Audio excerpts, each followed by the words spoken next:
तो मंगल के इस राशि परिवर्तन का प्रभाव कर्क लग्न या कर्क राशि वालों पर किस प्रकार से पड़ने वाला है। देखिए, यदि हम बात करते हैं मंगल की, तो मंगल को हमारे ज्योतिष शास्त्र में ग्रहों का सेनापति माना जाता है। मंगल को ऊर्जा, शक्ति, साहस, पराक्रम, छोटे भाई बहन, जमीन, वाद विवाद, सेना, police, army, electronic gadgets, engineering, sports, शरीर में पाए जाने वाला रक्त, चोट चपेट, दुर्घटनाएं, सर्जरी, भूकंप, आगजनी, इन सभी चीजों का कारकत्व प्राप्त है। ऐसे में मंगल देव 5 फरवरी 2024 को धनु राशि से निकलकर अपनी उच्च की राशि मकर राशि में प्रवेश करेंगे और यहाँ पर यह 15 मार्च 2024 तक गोचर करने वाले हैं। यह गोचर कर्क लग्न या कर्क राशि वालों के जीवन में बहुत सारे बड़े बदलाव भी लेकर आने वाला है। कुछ विशेष परिस्थितियां आपके जीवन में बनने जा रही हैं। केंद्र में मंगल आ रहे हैं, ऐसे में मांगलिक पत्रिका का भी निर्माण हो रहा है, लेकिन मंगल देव अपनी उच्च राशि में है, तो हम ये कह सकते हैं कि केंद्र में इनका गोचर आपके लिए काफी शानदार रहने वाला है। आपके करियर में सफलता के लिए यह समय बहुत ही उपयोगी रहेगा। विशेष तौर पर जो लोग गवर्नमेंट सेक्टर से जुड़े हैं, यदि आप नौकरी कर रहे हैं तो आपको गवर्नमेंट सेक्टर के अंदर लाभ मिलेगा। पद प्रतिष्ठा की प्राप्ति, मान सम्मान में वृद्धि यहाँ पर देखने को मिलेगी। जो लोग सेना, पुलिस, आर्मी से जुड़े हुए हैं, उनको किसी भी प्रकार के सम्मान की प्राप्ति होगी। साथ ही आपकी नौकरी में प्रमोशन मिलने के 100% योग दिखाई देते हैं। वर्तमान समय में आप शनि की ढैया में भी चल रहे हैं, लेकिन यह मंगल का गोचर आपके कैरियर के लिए बहुत ही शानदार रहने वाला है। विशेष तौर पर यदि देखा जाए तो इस समय अवधि के दौरान जो लोग मोटिवेशनल स्पीकर्स हैं, या आप किसी भी प्रकार से इंटरटेनमेंट के क्षेत्र से जुड़े हुए हैं, है ना, या आप किसी को सर्विसेज देने का काम करते हैं, तो यह समय आपके लिए बेहद ही शानदार रहेगा।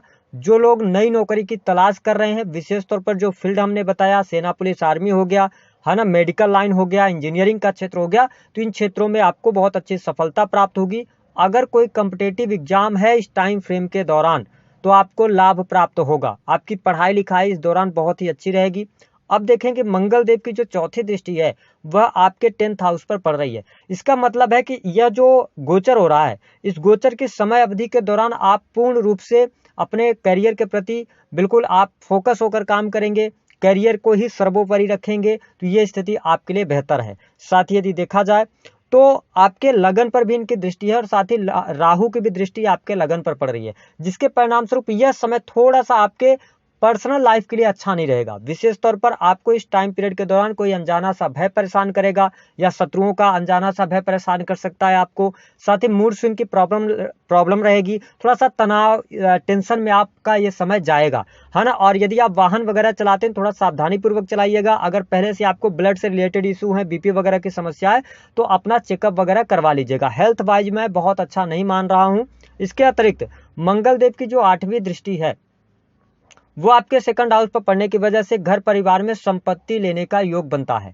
आपके घर परिवार में खुशहाली का माहौल रहेगा। हाँ, आपको अपने वाणी को नियंत्रित करके अवश्य चलने की आवश्यकता रहेगी। इस दौरान यदि आप संयुक्त परिवार में रहते हैं तो हो सकता है परिवार में कोई बड़ी प्रॉपर्टी आप परचेज करें, परिवार पर खर्च करें, है ना। इस तरीके के योग यहाँ पर बहुत ही अच्छे शानदार आपके लिए दिखाई दे रहे हैं। भूमि, भवन, वाहन का लाभ होगा। आपके सुखों में वृद्धि इस दौरान होती हुई नजर आएगी। जिन कर्क लग्न और कर्क राशि वालों के लिए संतान से रिलेटेड कोई समस्या चल रही थी, संतान के हेल्थ को लेकर, उनकी पढ़ाई लिखाई को लेकर चिंताएं आप में बहुत ज्यादा बनी हुई थी, तो वो तमाम चिंताएं आपकी दूर होंगी। प्रेम संबंध के मामलों के लिए भी यह समय अच्छा रहेगा। प्रेमी प्रेमिकाओं के बीच में वाद विवाद खत्म होंगे। आप अपने पार्टनर के साथ क्वालिटी टाइम भी बिताने वाले हैं, लेकिन ध्यान रखें कि आप एक तो बहुत ही ज्यादा इमोशनल होते हैं, कर्क लग्न और कर्क राशि वाले, और कई बार आप अपनी जिद में आके कुछ गलत चीजों को भी करते हैं। तो ऐसी स्थिति में इस गोचर अवधि के दौरान आप अपने आप को कूल रखें, है ना। अपने आप को बिल्कुल ही सामान्य तरीके से लेकर चलें, किसी भी बात को बहुत ज्यादा रिएक्ट ना करें ना, तो यह गोचर आपके लिए बहुत ही बढ़िया रहेगा। जो लोग व्यवसाय कर रहे हैं, काम कारोबार से जुड़े हुए हैं, उनके लिए यह गोचर भाग्यशाली बनाने के लिए आया हुआ है, यानी भाग्य आपका साथ देगा। कार्यस्थल पर आपका दबदबा रहेगा, काम कारोबार का विस्तार भी होता नजर आएगा। जो लोग अपनी फैक्ट्री इंडस्ट्री चलाते हैं, या ऑटोमोबाइल से जुड़े हुए हैं, या आप किसी भी प्रकार से इलेक्ट्रॉनिक गैजेट्स का सामान का खरीद बिक्री करते हैं, तो यह समय आपके लिए बेहद ही शानदार रहेगा। आपकी इस दौरान लाभ में वृद्धि होनी चाहिए। रुका हुआ फंसा हुआ धन भी आपको प्राप्त हो जाएगा। जो कर्क राशि वाले किसी भी प्रकार से कंस्ट्रक्शन लाइन से जुड़े हैं, जमीन की खरीद फरोख्त का काम करते हैं, रियल एस्टेट का बिजनेस हो गया, तो इन क्षेत्रों में भी आपको बहुत अच्छी सफलता प्राप्त होने के योग दिखाई देते हैं। जो लोग ऑलरेडी विदेश जाना चाह रहे हैं, विदेश से जुड़कर कोई काम कर रहे हैं, उनके लिए भी मंगल के इस गोचर अवधि के दौरान अच्छा खासा लाभ प्राप्त होता नजर आएगा। हालांकि कर्क लग्न और कर्क राशि वालों के लिए एक चीज का ध्यान रखना है कि अगर आपने पहले से कोई लोन वगैरह ले रखा है तो उसको चुकाने के लिए कहीं ना कहीं से आपके दिमाग में टेंशन रह सकता है। शत्रु, मैंने बताया, अनजाना सा भय आपको परेशान करेगा, तो ये स्थिति थोड़ी सी निगेटिव है। अगर आप प्राइवेट सेक्टर के अंदर वर्क कर रहे हैं, आप प्राइवेट सेक्टर के अंदर नौकरी कर रहे हैं, विशेष तौर पर यदि आप बैंकिंग सेक्टर के अंदर हैं, सेल्स के अंदर हैं, मार्केटिंग के अंदर हैं, या इसके अतिरिक्त आप सर्विस प्रोवाइडिंग के कार्य करते हैं, तो यह समय आपके लिए अच्छा है।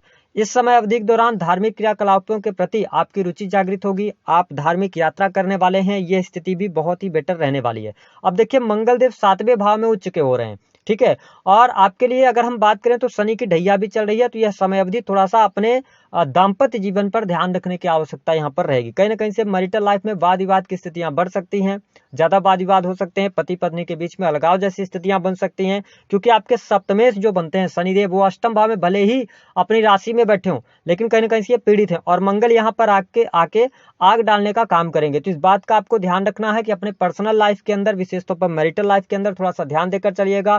थर्ड पर्सन की इन्वॉल्वमेंट की वजह से या किसी का हस्तक्षेप आपके पर्सनल लाइफ में बहुत ज्यादा होगा, तो कहीं ना कहीं से कोर्ट कचहरी आदि का भी सामना आपका हो सकता है। ये निगेटिव स्थिति आपके लिए बन रही है, इसका आपको ध्यान रखकर चलने की आवश्यकता रहेगी। इसके अतिरिक्त पुराने इन्वेस्टमेंट से आपको लाभ मिलने की संभावनाएं दिखाई देती हैं, आपके धन में वृद्धि होगी, आपकी इस दौरान कोई इच्छा पूर्ण हो सकती है, बैंक बैलेंस में वृद्धि होती हुई दिखाई दे रही है। देखिए, सैटर्न आपके अष्टम में है, मंगल देव उच्च के हो रहे हैं, लगन पर भी दृष्टि डाल रहे हैं और सेकंड हाउस पर। तो मैं आपके लिए यह सजेस्ट करूंगा कि आपको इस गोचर अवधि के दौरान, अगर आप अपने लाइफ से जुड़ा हुआ कोई निर्णय ले रहे हैं, आप पढ़ाई में कोई सडन चेंज करना चाहते हैं, या अपने धन से लेकर कोई निर्णय ले रहे हैं, तो आप किसी के बहकावे में ना आए। आप 2 बार 4 बार उसको सोचें, समझें, और उसके बाद ही निवेश करेंगे, तो आगे चल के आपको दिक्कत महसूस नहीं होगी। उपाय क्या करना है? देखिए, सबसे पहले तो अपने आप को थोड़ा सा आपको शांतचित बनाना है। इस गोचर अवधि के दौरान जो भी आपको निर्णय लेना है, जल्दबाजी में नहीं लेना है, शांत रहिए, है ना। थोड़ा सा आपको मूड स्विंग की भी प्रॉब्लम होगी। दूसरी स्थिति कि आप हनुमान जी की उपासना करते रहें, लाल मसूर की जो दाल होती है उसका आप दान करते रहें, इससे आपको बेहतरीन लाभ प्राप्त होगा। अगर आप ये भी नहीं कर सकते हैं तो एक काम करें, सिंदूर, लाल रंग वाला जो सिंदूर होता है उसका टीका मस्तक पर लगाएं, तो आपके लिए लाभकारी समय अवश्य देखने को मिलेगा। तो दी गई जानकारी पसंद आए तो वीडियो को लाइक करें, चैनल को सब्सक्राइब करें, जितना हो सके वीडियो को शेयर करना ना भूलें।